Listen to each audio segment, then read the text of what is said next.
ഈ പാവയ്ക്കകത്ത് കൂടോത്രം സ്വാമി? അതെ അതെ അതെ, അങ്ങനെ പറയുന്ന ഒരു വീഡിയോ, ചെയ്യുന്ന ഒരു വീഡിയോ ഞാൻ ചേച്ചിക്ക് കാണിച്ചു തരാം. ജസ്റ്റ് ഒന്ന് കണ്ടു നോക്കാം ചേച്ചി. ഇതാണ് ആ വീഡിയോ കേട്ടോ.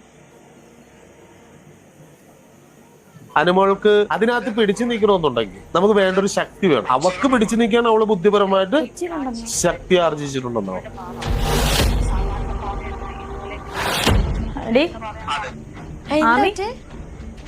പറഞ്ഞ അനുമോള് ജയിക്കാനായിട്ട് എന്തോ ചെയ്തിട്ടാണ് ആ പാവ കൊണ്ടുവന്നത് എന്നാണോ? ആഹാ, എന്തൊരു അഭിനയം! പാവ ദേഹത്ത് മുട്ടിയിട്ട് വേണം ആർക്കാൻ എന്നുള്ള ഒരു മനോഭാവത്തോടു കൂടിയാണ് പുള്ളിക്കാരി ഫോണിലോട്ട് നോക്കിയിരിക്കുന്നത്. ഇത് രേണുവിന്റെ ഇന്റർവ്യൂവിൽ കണ്ടൊരു കാഴ്ചയാണ്. ഇതേമാതിരി പല ഇന്റർവ്യൂസിലും പല ആളുകളോടും പ്ലാച്ചി കഥകൾ ചോദിക്കുന്ന ആങ്കർമാരെ കാണാൻ സാധിച്ചു. ഇപ്പൊ അടുത്ത ഒരു സ്വാമി വന്നിട്ട് പ്ലാച്ചി എന്ന് പറയുന്ന പാവയ്ക്കകത്ത് കൂടോത്തരം ചെയ്തിട്ടാണ് Anumol big boss season 7 winner ആയത് എന്ന് പറഞ്ഞു കേട്ടു. അത് കേട്ട സമയം തൊട്ട് എനിക്ക് വല്ലാത്തൊരു ഡൗട്ട് തുടങ്ങി.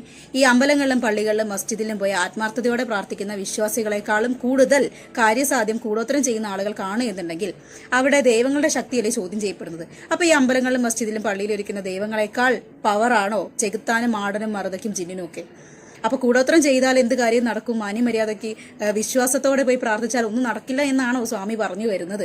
പിന്നെ പ്ലാച്ചിനെ തൊട്ട ആളുകളാണ് എവിക്റ്റായി പോയത് എന്നുള്ളൊരു സ്റ്റേറ്റ്മെന്റും കൂടെ ഈ ഒരു ഇന്റർവ്യൂക്കകത്ത് പറയുകയുണ്ടായി. അങ്ങനെ നോക്കുകയാണെങ്കിൽ ആദ്യം പുറത്താവേണ്ടത് അനീഷാണ് പലതവണയും അനുമോക്ക് ആ പാവ എടുത്ത് കൈ കൊടുത്തിട്ടുള്ളത്. പക്ഷെ പുള്ളിക്കാരൻ ടോപ്പ് 5 ഈ 2025 കൂടോത്തരത്തിലൊക്കെ നിങ്ങൾ വിശ്വസിക്കുന്നുണ്ടോ എന്നുള്ള കാര്യങ്ങൾ കമന്റ് ചെയ്തേക്കുക.